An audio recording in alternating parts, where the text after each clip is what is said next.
If you opened a cursed box that killed 8 children, how many minutes would you have left to live? 3 friends learned the answer to that question. Only one of them survived long enough to tell this story. What you're about to hear started as an ordinary evening with friends and ended in a hospital where doctors couldn't explain why blood that wasn't his own was flowing from a young man's body. Among the many urban legends in Japan, there is one name spoken only in whispers: Kotoribako, the cursed box. Its fame is so great that it has been adapted into movies, manga, and games. But what began on an internet forum 15 years ago turned out to be more than just a scary story. Some say it's nothing more than a fabrication by internet users. Others believe that behind it lies a trace of real history and a genuine curse. It is precisely because no one can say for certain whether it's truth or fiction that this legend feels especially terrifying. But before I tell you what happened next, you need to know one thing. If you ever find a wooden box without seams or locks in an old house from which sounds emanate, run. Don't touch it, don't shake it, and never try to open it. The story first appeared on an online forum where a Japanese user posted what he claimed to be his personal experience. His account was detailed and vivid. At first, people thought it was just creative horror fiction. But as more readers dug deeper, checking records and comparing clues, they discovered that many elements and details in the story shockingly overlapped with real Japanese history. What follows is the full account of this tale. One of those involved was a young man named Shinji. Through his experience, we can glimpse what the Kotoribako truly is and the chilling truth that hides behind it. The night it began. Several years ago, on what seemed like an ordinary night, a young man named Shinji went out to meet 3 of his friends. What was supposed to be just a casual dinner and drinks turned into an unforgettable brush with horror. Among the group was Goro, Shinji's close friend since middle school. Though Goro worked as an ordinary office worker, his family had carried a special role for generations. They had been caretakers of a Shinto shrine. During New Year celebrations or festivals, people often saw him wearing the robes of a priest, leading rituals with dignity. Because of this background, Goro was naturally sensitive to the supernatural. That night, Shinji, Goro's girlfriend Ko, and a newly introduced friend, a young man nicknamed Sakura, agreed to first gather at Shinji's house. Goro and Ko arrived early, and the 3 sat in the living room chatting and playing games while waiting for Sakura. About half an hour later, Shinji's phone rang. It was Sakura, apologizing for being late. He explained that while cleaning out his family's old farmhouse, they had found a strange wooden box. But what he said next made Goro, a man who had performed thousands of temple rituals, drop his game controller and turn pale as death. Sakura laughed and added that since Shinji was always curious about mysterious things, it might be fun to bring the box along for everyone to see. The moment the call ended, the atmosphere in the room shifted. Goro, who had been calmly holding the game controller, suddenly froze.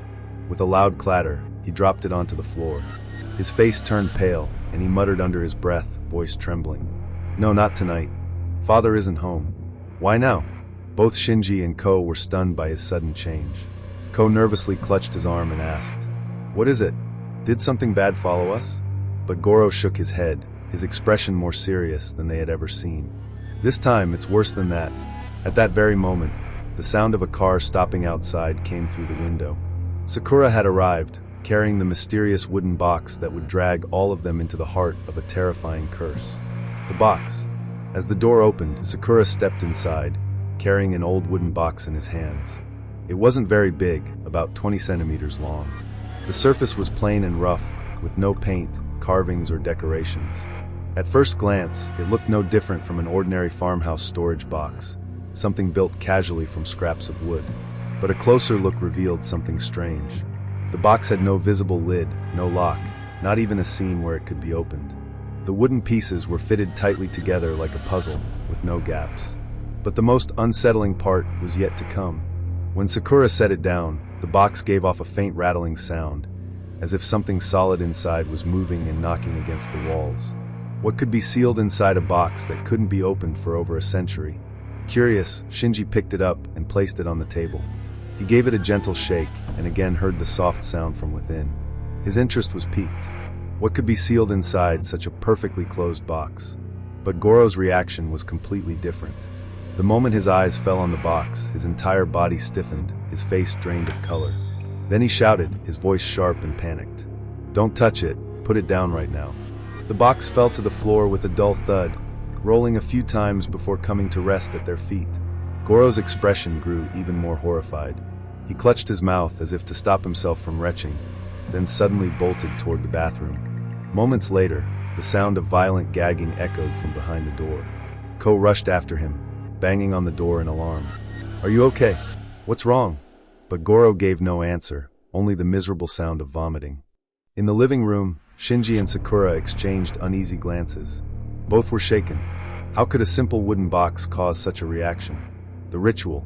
When Goro finally staggered out, his face was pale, his breathing heavy, yet his eyes burned with a grim determination. He pointed at Sakura and said in a trembling voice, "That thing, it's not ordinary. Bringing it here was far too dangerous." Without another word, he pulled out his phone and dialed his father. Shinji and the others could only watch as he spoke in hurried tones. On the other end of the line, his father seemed to be giving instructions, but instead of calming him, the call broke Goro down even further. What happened next shocked everyone in the room. Goro, a grown man, a priest, suddenly burst into tears like a frightened child, sobbing into the phone. "I can't do this. I'm so scared. I'm not like grandfather. I don't have that kind of strength." The sight stunned everyone. Goro, who was always calm and serious, was now weeping helplessly before them. The sheer terror in his voice made it clear this was no ordinary object. Wiping his eyes, Goro forced himself to stand firm, his gaze locked onto Shinji. "Quick, bring me a knife." Though shocked, Shinji trusted him. He rushed into the kitchen, grabbed a kitchen knife, and handed it over. Goro took a deep breath, then, without hesitation, he slashed his own palm open. Blood gushed from the wound, dripping onto the floor. Before anyone could react, he shoved his bloody hand into Sakura's mouth and ordered, "Swallow it. No matter how it tastes, you must swallow." Sakura's eyes widened in horror, but under Goro's forceful tone, he obeyed. As he choked down the blood, Goro began chanting in a deep, unfamiliar voice. The sound was low and rhythmic, like a priest reciting sutras inside a dark shrine. The effect was immediate. Sakura's face grew pale, his eyes unfocused, tears streaming down as if his soul were being pulled away. Then, suddenly, he gagged violently and vomited onto the floor. A sickening mass spilled out, a clump of bloody mucus-like matter quivering faintly as if alive. Goro exhaled shakily, his shoulders slumping. "It's out! I managed to pull it out," but his relief was short-lived. On the table, the wooden box began to tremble on its own. At first, just a faint quiver, then, like an animal trapped inside, it rattled harder and harder, as if something within was struggling to break free. What was trapped inside a box that no one could open for over 100 years? The entire room froze, every breath caught in their throats. The trembling of the wooden box lasted only a few seconds before it slowly came to a stop. To keep the box from moving again, Goro grabbed a towel and tightly bound it together with his bleeding hand, pressing his palm against the surface as if his blood itself was sealing it shut. Goro was pale, exhausted, and nearly collapsed, but he forced himself to speak. "It's suppressed for now. Don't get close to it." With that, he asked Shinji to drive him and Ko home. Sakura, still shaken and unwell, came along too. During the entire ride, the car was silent. No one dared to bring up what had just happened. The truth revealed. Several days later, Goro took sick leave from work, claiming poor health. Shinji worried about him constantly until one evening. The day before Goro was set to return, he received an invitation to meet for drinks. This time it would be just the two of them. At a small bar, after a few rounds of sake, Shinji could no longer hold back the question burning inside him. "That box, what exactly is it?" Goro stayed silent for a long time, his face pale, his eyes distant, as if struggling with whether he should tell the truth. Finally, with a heavy sigh, he spoke. "That's no ordinary box. It has a name, Kotoribako." What Goro revealed next would make anyone wish they had never asked that question. Because Kodorabako is not just a cursed object, it's a weapon created from hatred, blood, and the bodies of 8 children. He explained that the Kotorabako was not just an object, but a vessel filled with curses and hatred. Inside were human body parts, fingers, umbilical cords, even organs placed there with deliberate cruelty. These remains, combined with blood, rituals, and chants, turned the box into a weapon of death. Shinji felt his heart tighten with fear. He pressed on, asking how such a thing could have ended up in Sakura's home. Goro lowered his eyes, answering with a shocking truth. Because Sakura's family is one of those entrusted with keeping the boxes. He explained further. The Kotoribako had not simply vanished into legend. It was passed down through a few chosen families, guarded in secret. His own family as shrine caretakers held the records and the charms that kept the boxes suppressed.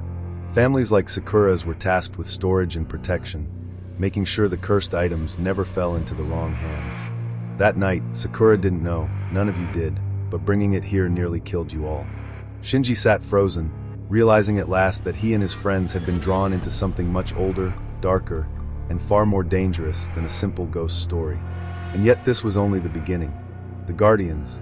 Although Sakura had survived that terrifying night, his unease only grew stronger. A few days later, he noticed that his elderly neighbor, Grandpa Jiro, seemed unusually concerned about the old farmhouse. When Sakura's family planned to tear the building down, Grandpa Jiro rushed out in panic, blocking the workers and shouting, "You must not destroy it. This place cannot be touched." His reaction was far too intense, far beyond what anyone would expect from a simple neighbor. Sakura realized then Jiro must know something about the box. After careful questioning, the old man finally admitted the truth. The Kodorabako had not been abandoned by accident. It was supposed to be guarded in secret by three families: Sakura's family, Jiro's family, and the S family across the way. They were meant to take turns keeping it safe. Soon after, a meeting was held at Sakura's house. Present were Sakura's parents and grandmother, Shinji, Goro, Ko, and Grandpa Jiro himself. The atmosphere was heavy as everyone sat in silence waiting for the elder to speak. Jiro spoke with a trembling voice.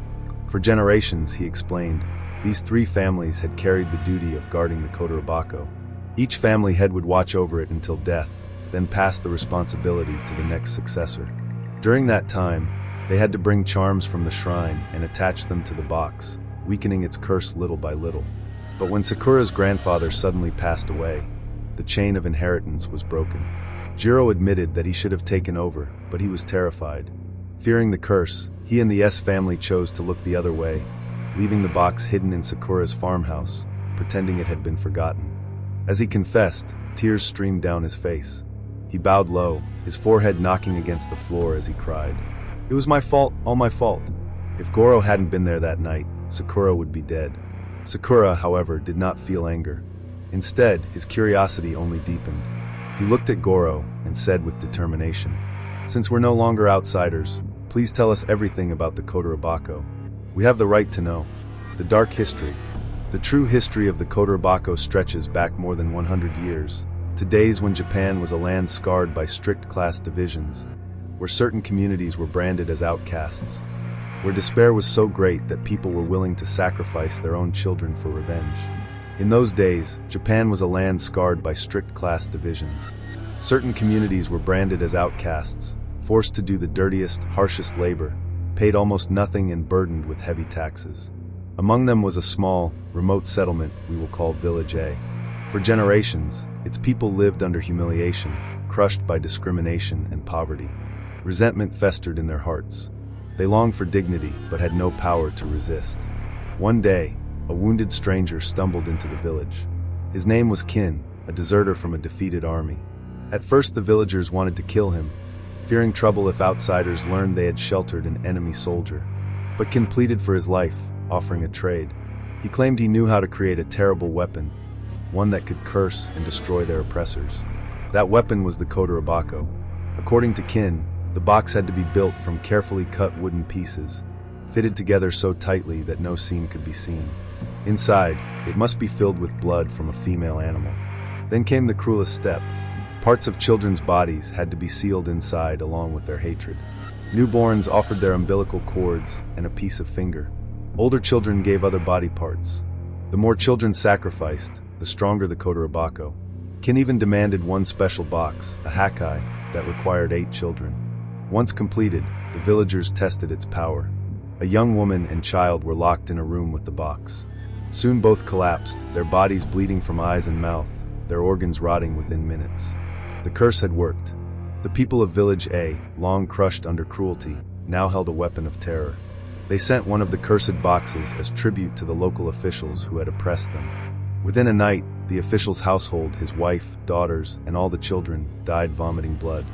From then on, no one dared mistreat the villagers.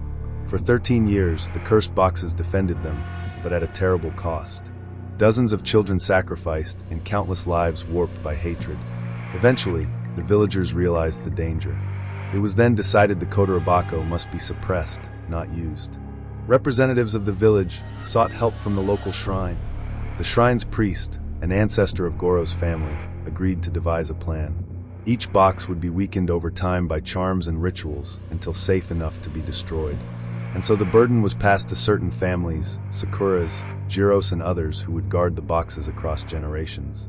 A duty born not from choice but from the sins of the past, truth or legend. And so the cursed legacy of the Kodorabako lives on even today. Its shadow lingers in whispers, arguments, and speculation on the internet. Many believe the tale is nothing more than fiction, an elaborate horror story born from imagination. But others are not so sure. Some researchers noticed the details matched with fragments of Japanese history, particularly the lives of outcast groups once labeled as Ada or Heinen. These communities truly suffered terrible discrimination. They were forced into unclean work, despised by society, and treated as less than human. It is within this environment of despair that a legend like the Kotoribako could have been born. There are also unsettling similarities with old Asian sorcery practices. In China, there was a black art known as gu where venomous insects were sealed together in a jar until only one survived, believed to carry deadly cursed power. In Japan, records from the Heian era described rituals of binding spirits into objects or creating cursed vessels from the remains of animals. The Kodorabako feels like a darker, more twisted extension of these traditions. So is the Kotoribako real, or just a clever invention? Perhaps we'll never know for certain, but here's what is certain. Somewhere in Japan, in old farmhouses and dusty barns, there may still be hidden wooden boxes without seams, boxes that keep century-old secrets, boxes that still tremble in the darkness.